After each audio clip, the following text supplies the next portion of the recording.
Arc Raiders, Rise of Ray, a story of survival, legacy, and the strongest raider. Chapter 1, The Day the Sky Broke. The sky didn't fall in one piece, it shattered. Rayseld had been 10 years old when it happened. He remembered the sound more than anything, a deep, metallic roar that didn't belong to Earth. People screamed, buildings trembled.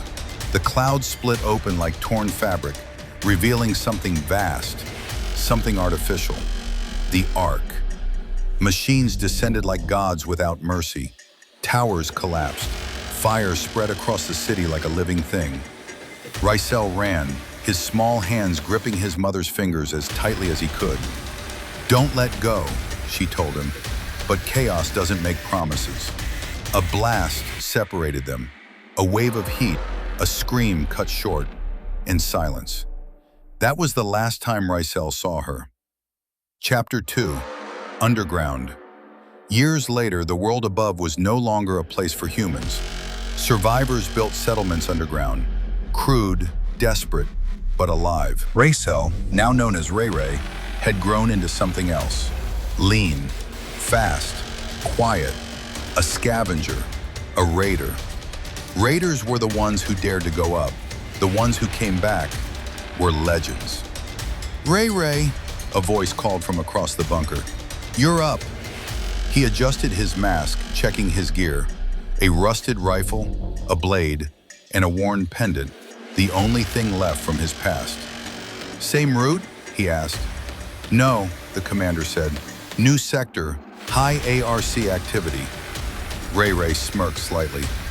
"Good." Chapter 3, First Contact. The surface was a graveyard of civilization. Skyscrapers leaned like broken bones. Roads were buried under ash and metal debris. The air carried a strange hum, the presence of ARC units. Ray moved carefully, scanning.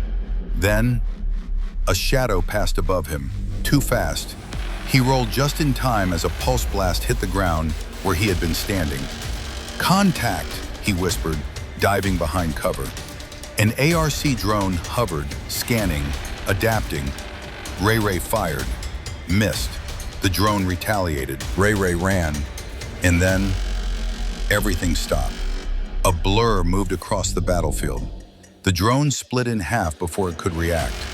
Ray froze. Someone stood ahead, calm, unshaken. A man. "You're too loud," the man said. Ray stared. You just one-shot that thing." The man turned slightly. His eyes were cold, focused. "I don't miss." "Who are you?" A pause, then, "Nadir." Ray's heart skipped. Every raider knew that name. Nadir, the strongest raider ever, the one who never lost. "You're real?" Ray said. Nadir looked at him. "You want to survive?" he asked. Ray nodded, then stopped hesitating. Training begins. Ray didn't go back underground, not immediately. Instead, he followed Nadir. Days turned into weeks. Nadir didn't teach like others. He didn't explain, he showed. "Again," Nadir said. Ray swung his blade, too slow. Nadir disarmed him instantly. "You're thinking," Nadir said. "Stop." "How do I stop thinking?" "You don't. You act faster than your fear." Ray clenched his fists.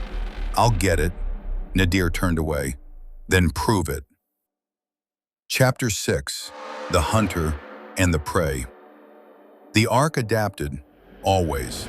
A new type of unit appeared, faster, smarter, deadlier. "You take this one," Nadir said. Ray blinked. "Alone?" Nadir didn't answer.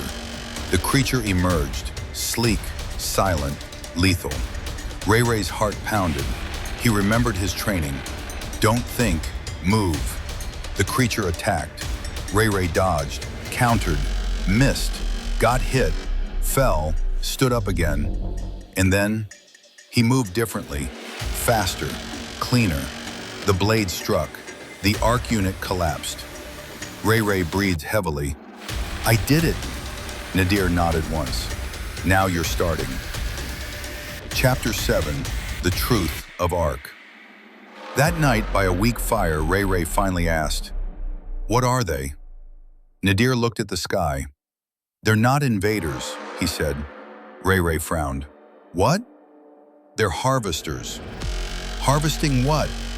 A pause. "Us." Ray felt a chill. "Then we fight back." Nadir looked at him.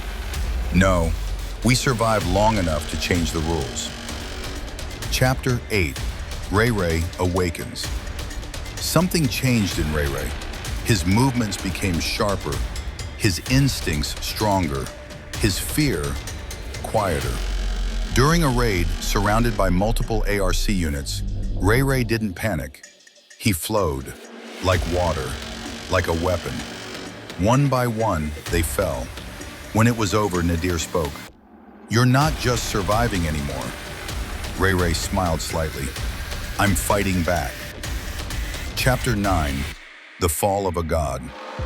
It happened too fast. A massive ARC entity descended, larger than anything before.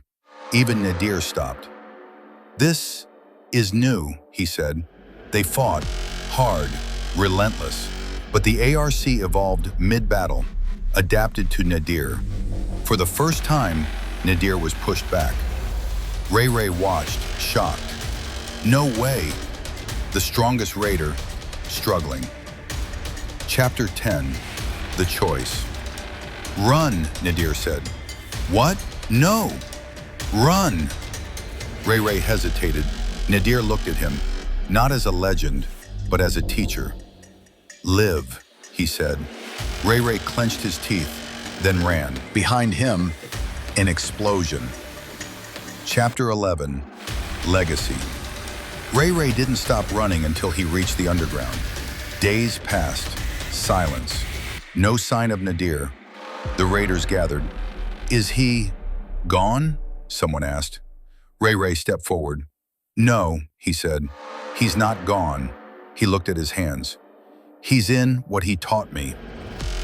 Chapter 12, Rise of a New Raider. Ray stood at the surface again, alone, but not weak.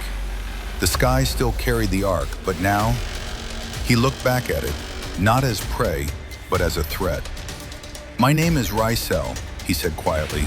Then, Ray, he lifted his weapon. "And I'm not running anymore." A pause. "And if you're still out there, Nadir," a small smile, "I'll surpass you."